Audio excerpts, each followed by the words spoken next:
এই যে এক প্রকার গুল্ম জাতীয় বাৎসরিক গাছ দেখতে পাচ্ছেন, এটা আমেরিকায় প্রচুর পরিমাণে জন্মায়। এই গাছের তাজা মূল থেকে আমাদের হোমিওপ্যাথি ঔষধ লেপ্ট্যান্ডা ভার্জিনিকার মাদার টিংচার প্রস্তুত হয়। লিভারের রোগ, জন্ডিস, পিত্তরোগ, কোষ্ঠকাঠিন্য, আমাশয়, অশ্ব, মাথায় যন্ত্রণা ইত্যাদি জটিল জটিল ব্যাধিতে ঔষধটি সুফলের সঙ্গে ব্যবহৃত হয়। ঔষধটিতে যে প্রধানতম লক্ষণগুলো রয়েছে, যদি তার ঔষধচিত্র মনে মনে অঙ্কন করে নেওয়া যায় তবে সঠিক ঔষধ নির্বাচন করতে খুবই সুবিধা হয়।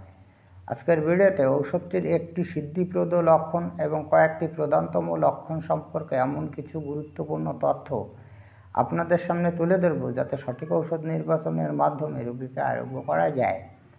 ভিডিওটি ভালো লাগলে লাইক, কমেন্ট, শেয়ার করবেন এবং আপনি যদি এই চ্যানেলে নতুন এসে থাকেন তাহলে চ্যানেলটিকে সাবস্ক্রাইব করে রাখবেন পরবর্তীতে নতুন ভিডিওর নোটিফিকেশন সবার আগে পাওয়ার জন্য। এবার আমাদের এই লেপ্ট্যান্ডা ভার্জিনিকার 8টি প্রধানতম লক্ষণ রয়েছে। ঔষধ নির্বাচনে এগুলোর গুরুত্ব অপরিসীম, তাই আপনাদের কাছে আমি রিকোয়েস্ট করব আপনারা ভিডিওটি না টেনে যদি এই 8টি প্রধানতম লক্ষণ একটু মনোযোগ দিয়ে শোনেন, প্রয়োজন বোধে খাতায় বা ডায়েরিতে লিখে নেন, তাহলে আপনাদের ঔষধ নির্বাচন করতে খুবই সুবিধা হবে। তো নাম্বার 1-এ রয়েছে ক্রিয়াস্থান। লিভার ও পাকস্থলীর উপর ঔষধটির প্রধান ক্রিয়া। তাহলে আমরা জেনে নিলাম যে লিভার এবং পাকস্থলীর উপর যেহেতু ওষুধটির প্রধান ক্রিয়া রয়েছে, তাই লিভার এবং পাকস্থলীর রোগে এই ওষুধটি আমরা নিঃসন্দেহে ব্যবহার করতে পারি। নাম্বার 2-তে রয়েছে মল। মল হচ্ছে আলকাতরার মতন কালো অথবা কাদার মতো। এটা লেপ্ট্যান্ডার একটি মাত্র সিদ্ধিপ্রদ লক্ষণ। এই যে আপনি লিভারের রোগ বলুন বা জন্ডিস রোগ বলুন বা পিত্ত রোগ, কোষ্ঠকাঠিন্য, আমাশয়, যে কোনো রোগ বলুন, যদি এই রোগগুলোর সঙ্গে যদি এই মলের এই লক্ষণটি পাওয়া যায়, সেই লক্ষণটি হচ্ছে কীরকম? মল হবে আলকাতরার মতন কালো অথবা কাদা গোলার মতো। যদি উক্ত রোগগুলোর সঙ্গে যদি মলের এই লক্ষণটি পান, তাহলে চোখ বন্ধ করে আপনি কিন্তু লেপ্ট্যান্ডা ব্যবহার করতে পারেন, তাহলে সেই রোগটা আরোগ্য হয়ে যাবে। আর এটি একটি মাত্র কিন্তু এই ঔষধটির সিদ্ধিপ্রদ লক্ষণ। এবার নাম্বার 3-তে আসি লিভার। লিভার রোগের জন্য কিন্তু এই লেপ্ট্যান্ডা ঔষধটি ব্যবহার করা হয়। তো সেক্ষেত্রে কেমন লক্ষণ থাকে? লিভারের স্থানে সব সময় কামড়ানি ব্যথা থাকে এবং ওই বেদনা কিন্তু পিঠ পর্যন্ত পরিচালিত হয়। এটা হচ্ছে লিভার বেদনার বৈশিষ্ট্য, লিভার রোগের বৈশিষ্ট্য। লিভার রোগ যদি হয় তাহলে আমি যেটা বললাম এই লক্ষণটি থাকে, তার সঙ্গে যদি লেপ্ট্যান্ডা যদি ব্যবহার করতে হয়, ওই সিদ্ধিপ্রদ লক্ষণটি যদি থাকে, তাহলে নিঃসন্দেহে আপনি চোখ বন্ধ করে লেপ্ট্যান্ডা ব্যবহার করবেন, আপনার রোগী কিন্তু নিঃসন্দেহে আরোগ্য হয়ে যাবে। নাম্বার 4-এ রয়েছে পাকস্থলী। এই পাকস্থলীর কিছু রোগ ব্যাধির জন্য লেপ্ট্যান্ডা ব্যবহার করা হয়। তো সেক্ষেত্রে কেমন লক্ষণ থাকে দেখুন। উদারাময় বা আমাশয়ে কিন্তু বাহ্যের কিন্তু বেগ থাকে না এবং বেদনাও থাকে না এবং মলের রং হচ্ছে কাদার মতন। কেমন হলো কথাটা? যে এই পাকস্থলীর যে দুটো রোগের ক্ষেত্রে বেশি ব্যবহার করা হয় সেটা হচ্ছে উদারাময় এবং আমাশয়। তো এই উদারাময় বা আমাশয় যে রোগটা বলুন, সেই রোগটা কিন্তু দুটি ঘটনা থাকবে। একটা হচ্ছে বাহ্যের বেগ থাকবে না, আর একটা হচ্ছে বেদনা থাকবে না। যদি পাকস্থলীর রোগের এই উদারাময় এবং আমাশয়ে যদি এই লক্ষণটি থাকে, তাহলে কিন্তু লেপ্ট্যান্ডা ব্যবহার করা যাবে। নাম্বার 5-এ রয়েছে মাথা। পিত্ত বিকৃতিজনিত মাথা ব্যথা, মুখে তিক্ত স্বাদ, কোষ্ঠকাঠিন্য ইত্যাদি। এই যে মাথা বেদনার জন্য একজন রুগী আমাদের কাছে যখন আসে, তখন আমাদের কিন্তু খুঁজে বের করতে হয় যে রুগীর কেন মাথায় যন্ত্রণা হচ্ছে। আমাদের তো আর অ্যালোপ্যাথির মতো ট্রিটমেন্ট নেই যে রুগী এলেই একটা স্যারিডন হাতে ধরিয়ে দিলাম, মাথায় যন্ত্রণা চলে গেল। কিন্তু আমাদের তরুণ রোগের চিকিৎসার ক্ষেত্রে একটা কথা মনে রাখতে হয় যে causing is very important to us, অর্থাৎ রোগের কারণটা কী।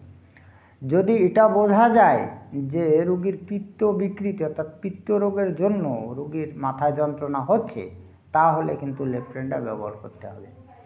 এবার পিত্ত বিকৃতিজনিত অর্থাৎ পিত্তের কোনো রোগের কারণের জন্য যে মাথায় যন্ত্রণা হচ্ছে, আপনি সেটা বুঝবেন কি করে? আপনি তো একজন ডক্টর। পিত্ত যখন বিকৃত বা পিত্তের যখন কোনো রোগ হয়, তখন মুখের স্বাদ কিন্তু তিক্ত হয়। আমি কিন্তু আগেই বলে গেছি যে মুখে তিক্ত স্বাদ। তাহলে মুখে তিক্ত স্বাদ হলে আপনি নিঃসন্দেহে বুঝতে পারবেন যে এটা পিত্ত বিকৃতিজনিত কোনো রোগের। কারণ পিত্তের থেকে যে পিত্তরস খরিত হয় তা প্রচণ্ডভাবে তিক্ত, তার জন্য মুখে তিক্ত স্বাদ হয়। তাহলে রুগী যদি এই কমপ্লেনটা করে, আপনি যদি জিজ্ঞাসা করেন রুগী যদি এই কমপ্লেনটা করে যে তার মুখে তিক্ত স্বাদ আছে, তাহলে অবশ্যই ওই বেদনা কিন্তু পিত্ত বিকৃতি জনিত। তাহলে এর থেকে বোঝা যাবে যে ওই রুগীকে এই লেফ্রেন্ডা ব্যবহার করতে হবে। নাম্বার 6-এ আসি, মূত্র কালো রঙের, মূত্র কিন্তু কালো রঙের, প্রস্রাব কালো রঙের, তৎসঙ্গে কিন্তু নাভির স্থানে বেদনা। এই মূত্রের রং কালো এবং তার সাথে যদি নাভির স্থানে বেদনা থাকে তাহলে কিন্তু মূত্র রোগেও কিন্তু এই লেফ্রেন্ডা কিন্তু ব্যবহার করা যাবে। নাম্বার 7-এ আসি, মলদার রক্তস্রাবী অশ্ব, তৎসহ মাথায় বেদনা, মাথা ঘোরা ইত্যাদি উপসর্গ থাকে। রক্তস্রাবী অশ্ব তার মানে কি, আমরা দেখেছি যে অশ্বক রোগটা কিন্তু দুই ভাগে ভাগ করা হয়। একটা হচ্ছে রক্তস্রাবী অশ্ব আর একটা হচ্ছে নর্মাল অশ্ব। নর্মাল অশ্বে কিন্তু রক্ত থাকে না, রক্তস্রাবী অশ্বে কিন্তু রক্ত থাকে। অর্থাৎ যে অশ্বে রক্ত বের হয় সেই অশ্বকে বলা হয় রক্তস্রাবী অশ্ব। তো রুগীর যদি রক্তস্রাবী অশ্ব থাকে সেই অশ্ব রোগে ব্যবহার করতে পারেন। তৎসহ কিন্তু মাথায় যন্ত্রণা, মাথা ঘোরা এই ঘটনাগুলো বা এই উপসর্গগুলো রুগীর থাকতে হবে, তবেই কিন্তু আপনি লেফ্রেন্ডা ব্যবহার করতে পারবেন। নাম্বার 8-এ আছে ঔষধের শক্তি ও ডোজ। 6 ও 30 শক্তি অধিক কার্যকারী। ডক্টরবাবুরা দেখেছেন যে এই লেফ্রেন্ডা ওষুধটির এই দুটি শক্তির ঔষধ কার্যকারী।